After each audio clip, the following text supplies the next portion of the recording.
The items that we have in this warehouse are solely because somebody in the United States is importing them. Somebody wants to buy them. The end user is an American citizen. There are 1.5 million items in this warehouse, and every morning when Colleen opens up, she's pretty sure it's going to get bigger.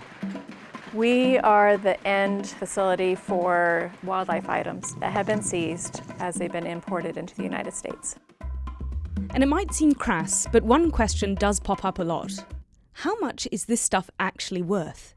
Everyone has a different value for wildlife, and that can be anything from the aesthetic, you like to look at it, take pictures of it, all the way to the utilitarian, where you want to harvest it and then use every aspect of that animal. And this strikes to the heart of the issue. There's obviously money involved. Whenever there is a legal market for something, there's automatically an illegal market.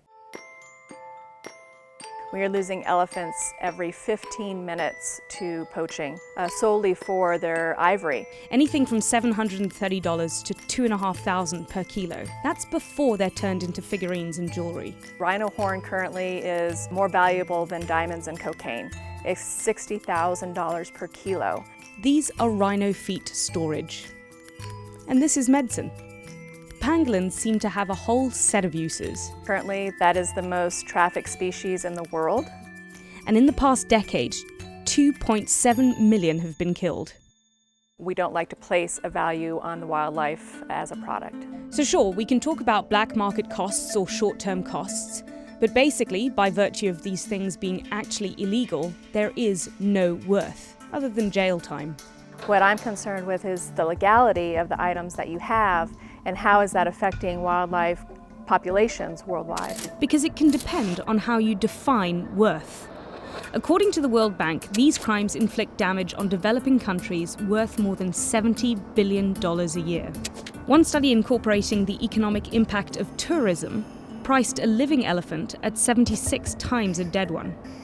Up to 350 million people stand to be affected by the climate change attributed to the destruction of coral.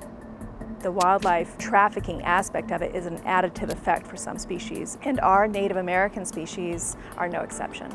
And though a 40-year-old agreement on protection against the illegal trade of over 35,000 species does exist, enforcing it is a constant challenge. But ultimately, prices may vary, markets might fluctuate, but in pure economic terms, this whole warehouse would be worth a whole lot more if everything in it was alive.